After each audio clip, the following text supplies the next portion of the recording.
So my name is Alex Colville. I worked on the first Automobile Works piece. So Jiang Renzhong was an ordinary factory worker at FAW plant, and he spent 40 years just doing the same very repetitive routines.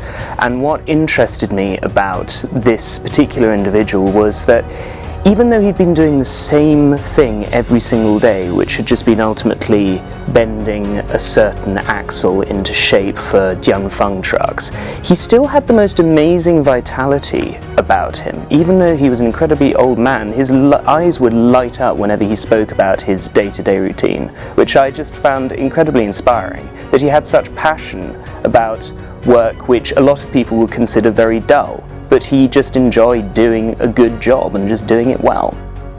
What I did was I would ask him for tiny little details about his everyday life on the factory floor, just to allow the reader to live alongside him every single day. You don't just tell someone what someone was doing, you show them. So you ask the questions such as, well, what were you wearing while you were doing this work? And finding out these little details which make the piece come alive, such as I had to wear 2 gauze masks soaked in water in order to avoid the toxic fumes that happened to be surrounding me in that room every single day. All the challenges that he had to face really came out when you started asking him these tiny little nitty-gritty details. I would say the Jilin book is going into the untold areas of China. Jilin is one particular province which I, as a foreigner, had no idea could be so full of intriguing, fascinating stories which you just don't hear about.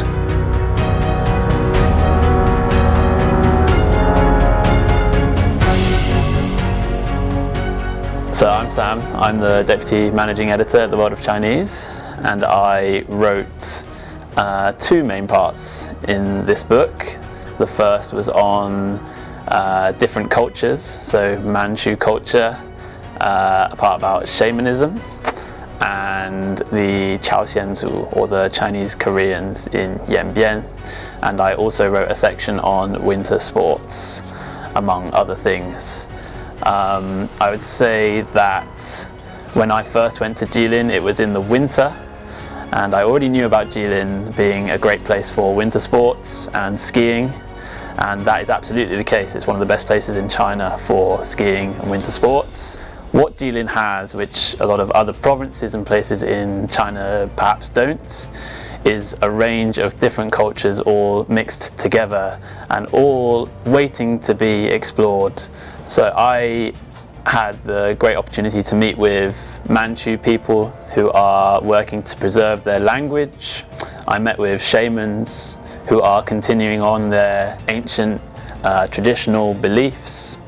And I also met with the Korean Chinese people, the Chaoxianzu in Yanbian on the border with North Korea, and learned about their customs, their traditions, their food, their dress, which was all a fantastic experience. And I think these mixings of cultures are what make Jilin a fantastic place to visit in all seasons, and that's certainly why I will be going back. This book very much follows the philosophies of The World of Chinese magazine, which is that it's not a guide of how to live in China or the places that tourists would want to visit per se.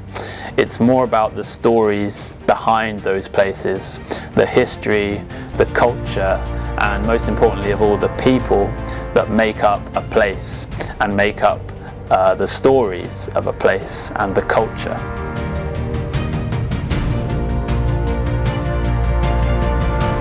Hello, my name is Ziyi, and I'm an editor at The World of Chinese magazine and one of the first readers of this book. It was very exciting for me to read this book because I've never been to Jilin, and I think in the future, if I go visit, this book will become very helpful. It's very different from all the other guidebooks I've read about China. It doesn't list all the restaurants you have to go. Instead, it tells you the story behind the dishes you will be finding in the area. I find it very relatable that all the information given are based on stories of real people.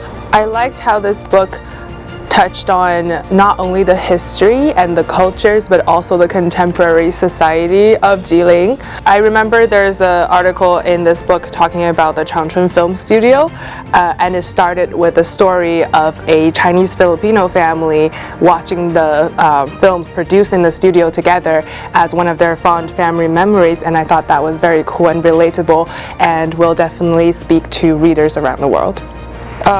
I think one of the first things I would definitely want to try out when I visit Jilin is the Korean cuisines. As the book mentions, there is a Jilin seems to be the best place in China to find Korean cuisines, and I am excited to try that out.